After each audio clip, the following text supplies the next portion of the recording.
Hello everyone, welcome back to मेरा classes. मैं हूं डॉक्टर अंजलि द्विवेदी, आपकी सोशियोलॉजी एजुकेटर। एमपी टेट का नोटिफिकेशन आउट हो चुका है, ये बात हम सभी जानते हैं। और जो लोग भी एमपी टेट का एग्जाम क्लियर करना चाहते हैं, शिक्षक बनना चाहते हैं समाज शास्त्र के विषय में, तो उनके लिए एक बहुत अच्छा मौका है, क्योंकि मेहरा क्लासेस ने आपका कोर्स लॉन्च कर दिया है। क्लासेस आज से ही स्टार्ट हो रही हैं, 1 जुलाई से, है ना, जो आपको एप्लीकेशन पर अवेलेबल हो जाएंगी। डेमो क्लासेस अगर आप देखना चाह रहे हैं तो वो भी आपको एप्लीकेशन पर दिख जाएंगी। इसके अलावा आपको डिस्क्रिप्शन पर लिंक मिल जाएगा, जो यूट्यूब पर अवेलेबल हैं क्लासेस, वो आप देख सकते हैं और जल्द से जल्द आप हमारी क्लासेस को ज्वाइन कर सकते हैं। तो हम आज की क्लास में ये डिस्कस करने वाले हैं कि क्या कुछ हमारा सिलेबस होगा एमपीटेट का, और क्या कुछ हमारी स्ट्रेटेजी होगी जो हम ये सिलेबस कवर करेंगे, हम जो तैयारी करने वाले हैं, है ना। तो ये सारी चीजें आज हम डिस्कस कर लेते हैं।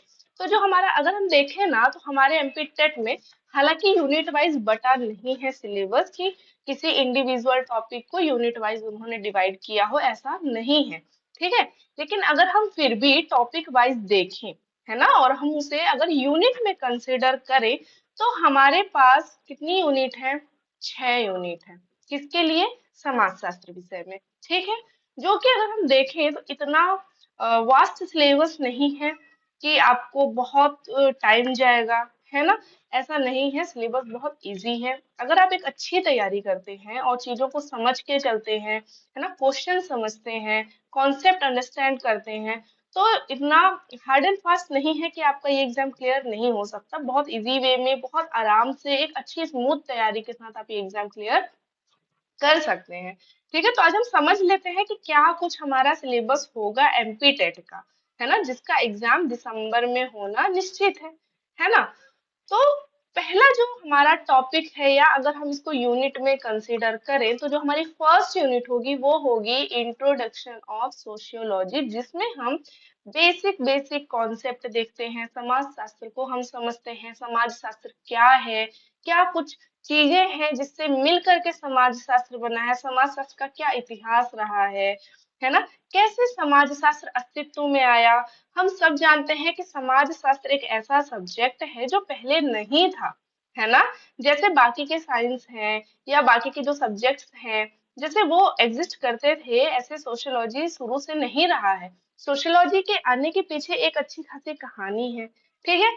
एक उसकी स्टोरी है। अगस्त काम्ट ने कैसे लाया, उन्होंने सोशियोलॉजी शब्द जो दिया, उन्होंने जो समाज शास्त्र शब्द गढ़ा, वो किन बेसिस पे गढ़ा, समाज शास्त्र का जो नाम है वो पहले क्या था, मतलब ये सारी कहानी जो है हम कहाँ पढ़ेंगे? हमारे फर्स्ट यूनिट में, जिसका नाम है समाज शास्त्र का परिचय। इसके अंदर हम समाज शास्त्र के अर्थ देखेंगे, परिभाषा, विषय वस्तु, महत्व, इसकी जो प्रकृति है, जो हमारे सोशलॉजिकल पर्सपेक्टिव है, इसका अन्य जो सोशल साइंस है उनके साथ क्या रिलेशन है। ठीक है।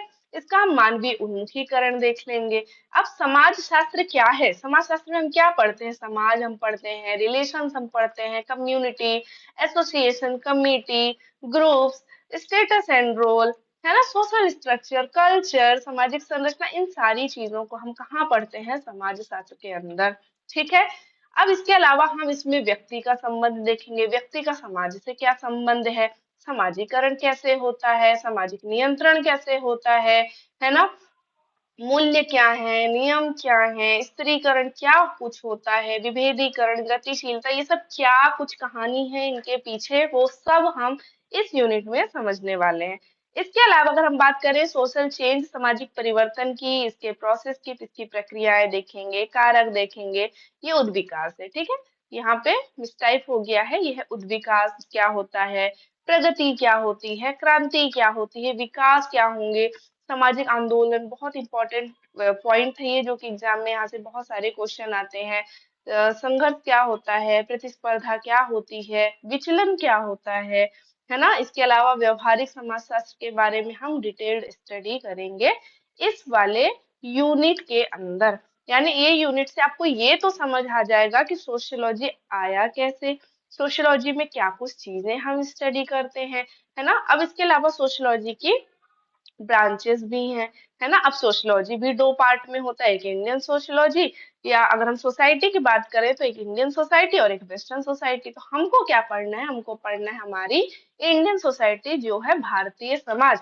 अब अगर हम भारतीय समाज की बात कर रहे हैं तो धर्म, वर्ण, आश्रम, पुरुषार्थ, संस्कार, है ना, इन सभी का हम अध्ययन करते हैं, जाति का अध्ययन करते हैं, वर्ग का अध्ययन करते हैं, है ना। हम इन सभी का सांस्कृतिक तरीके से, संरचनात्मक, ऐतिहासिक तरीके से अध्ययन करेंगे। इसके अलावा हमारे भारतीय समाज का अगर हम स्ट्रक्चर की बात करें, एक संरचना, कि हमारे भारतीय समाज की संरचना कैसे, हम एज्यूम क्या करेंगे अगर कोई भी एक जनरल बोले कि भारत देश या भारत के सोसाइटी कैसे है, तो हमारे नजर में, हमारे दिमाग में सबसे पहले क्या आता है, गांव है वहां, नगर है ना, वहां के कल्चर कैसा है। हमारा भारत देश तो फेमस ही है विविधता में एकता, जनांक की, है ना। रूरल अर्बन कंटिन्यूम क्या होता है, किसने दिया है।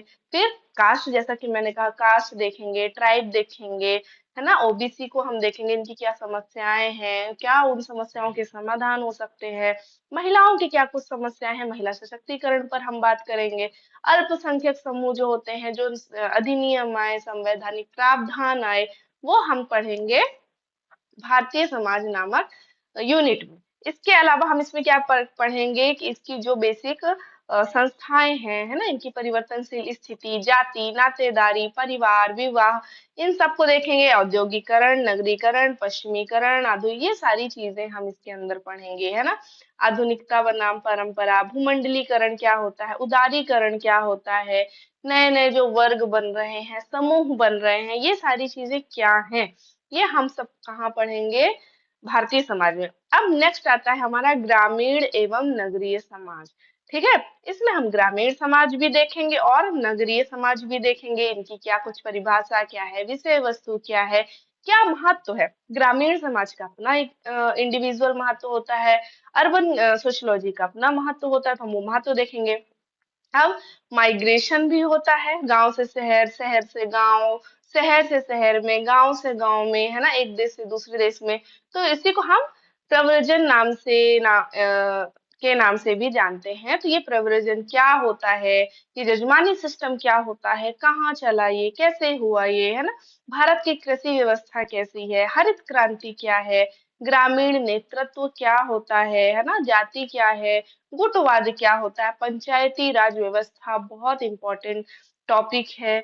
नगरीय प्रवर्जन क्या होता है, इसका अर्थ प्रकृति विशेषताएं देखेंगे, है ना। बसाहट क्या है, मलिन बस्ती क्या होती है।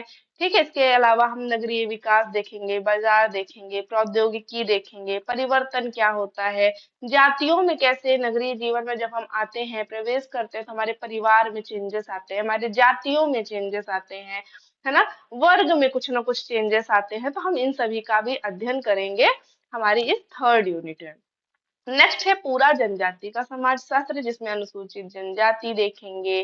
ठीक है, इनका परिचय, कहाँ पर कितनी जाति किस क्षेत्र में पाई जाती है, डिस्ट्रीब्यूशन जो है इनका, है ना, यहाँ की जो महिलाएं हैं, इनका भौगोलिक वितरण क्या है, भाषाएं कैसी होती हैं, इनके अपने कल्चर होते हैं, इनकी इन महिलाओं की अपनी एक परिस्थिति होती है ना, इनके अपने स्टेटस होते हैं, क्या पंचायत में इनकी क्या सहभागिता होती भी है कि नहीं होती है। ठीक है, इनका क्या परिवार व्यवस्था जो है, परिवार नाम की जो संस्था है, इनके यहाँ कैसी पाई जाती है, जनजातियों में कैसे देखने मिलती है। टोटम की क्या कहानी है, टोटम से कौन से थिंकर को हम पढ़ते हैं। ठीक, फिर अर्थव्यवस्था भी हम देखें कि जनजाति की अर्थव्यवस्था क्या है, जीवन शैली क्या है, कैसे ये लोग जीवन यापन करते हैं, क्या कुछ इनकी कृषि नीति, ऋणग्रस्तता है ना, जो ये शासन बनता है इसका क्या प्रभाव पड़ रहा है ट्राइबल सोसाइटी पर, वो देखेंगे। वे जनजातियों की जो समस्याएं हैं, भूमि से संबंधित, कृषि से संबंधित, अशिक्षा हो, बेरोजगारी हो, किसी भी प्रकार की, या आंदोलन है, हम इन सभी को कहाँ पढ़ेंगे, जनजातीय समाज का समाज शास्त्र के अंदर। ठीक है, इसके अलावा जो मध्य प्रदेश की कुछ फेमस जनजातियां हैं, हम वो भी देख लेंगे, है ना, क्योंकि एमपी टेट का पेपर है, तो बेसिक सी बात है, मध्य प्रदेश के थिंकर भी आएंगे। अब जरूरी नहीं है कि अगर मध्य प्रदेश के थिंकर इसमें इंक्लूड नहीं है तो वो नहीं आएंगे, है ना, थिंकर भी आएंगे।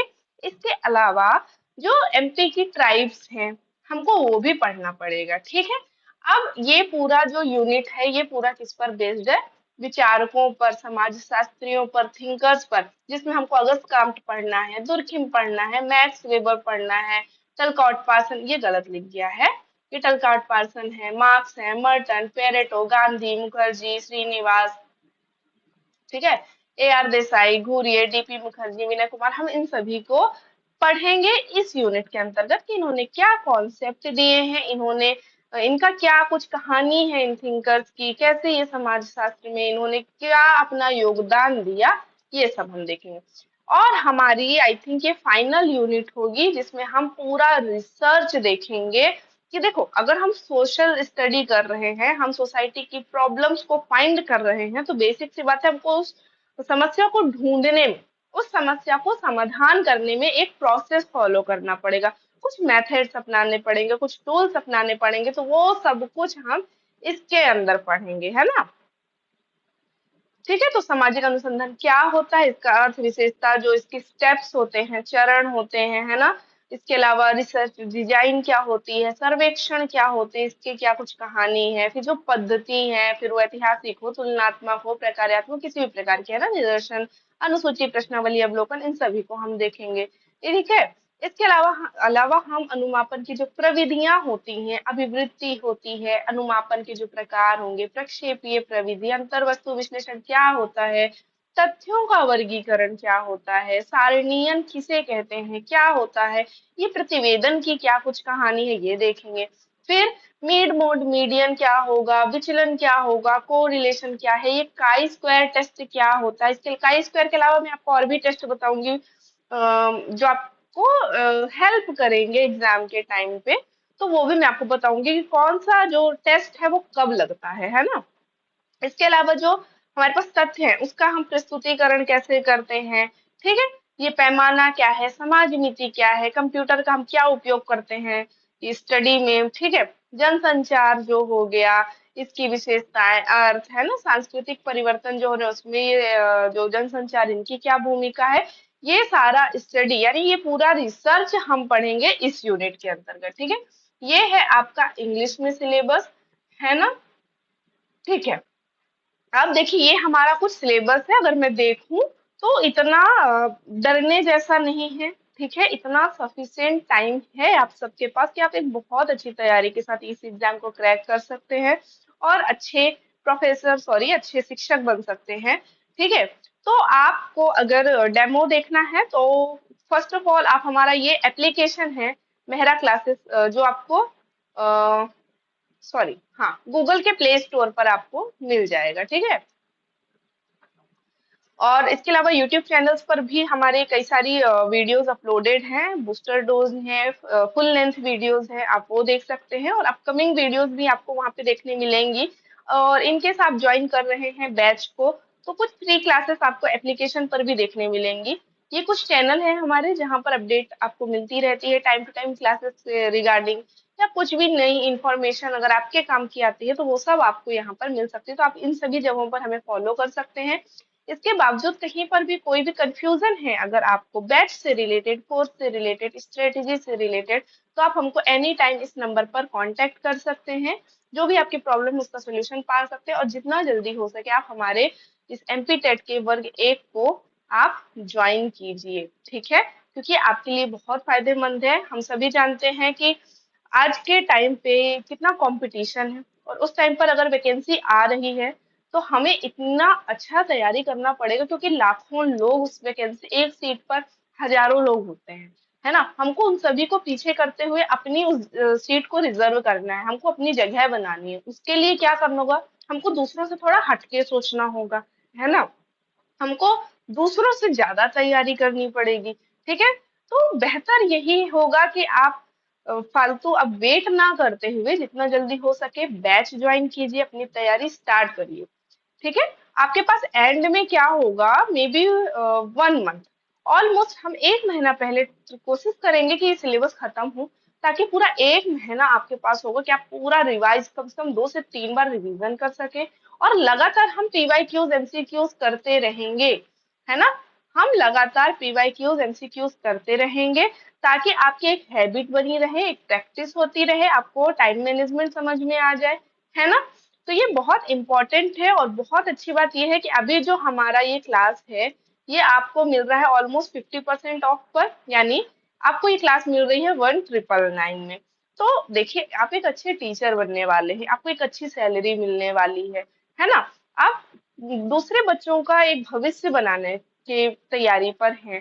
तो बिना देरी किए इतनी नॉमिनल फी में आपको इतनी अच्छी बढ़िया क्लास मिल रही है, सारी फैसिलिटी मिल रही है, पीडीएफ्स होंगे, नोट्स होंगे, है ना, प्रॉपर गाइडेंस होगा हमारा। कभी भी ऐसा अगर कोई प्रॉब्लम आती है आप एनी टाइम दिए गए कॉन्टेक्ट नंबर पे बात कर सकते हैं, हर समस्या का समाधान होना है। तो बिना देरी किए आप एज सुन एज पॉसिबल हमारे इस एमपी टेट के बैच को ज्वाइन कीजिए और हमारे साथ तैयारी शुरू कीजिए, क्योंकि आपकी क्लासेस मैं अब स्टार्ट करने जा रही हूँ। ठीक है, 1 जुलाई से आपकी क्लासेस स्टार्ट हो गई हैं। सो जितना जल्दी आप ज्वाइन करेंगे ना, आपका जो बैकलॉग है उतना कम रहेगा। जितना लेट आप ज्वाइन करेंगे आपके पास उतना ज्यादा बैकलॉग रहेगा, है ना। हम जितना जल्दी दूसरों से पहले तैयारी करेंगे हमारे एग्जाम को क्रैक करने के चांसेस उतने ज्यादा रहेंगे। So it's up to you, as soon as possible आप ज्वाइन कीजिए। कोई भी इंक्वायरी है, कोई भी आपकी क्वेश्चन है, कुछ भी समस्या है तो आप एनी टाइम हमको दिए गए नंबर पर कॉल कर सकते हैं, है ना, कभी भी कॉल कर सकते हैं, व्हाट्सएप कर सकते हैं, एप्लीकेशन के थ्रू भी आप बैच को चेक कर सकते हैं। So that's all for today guys. Thank you everyone, all the very best.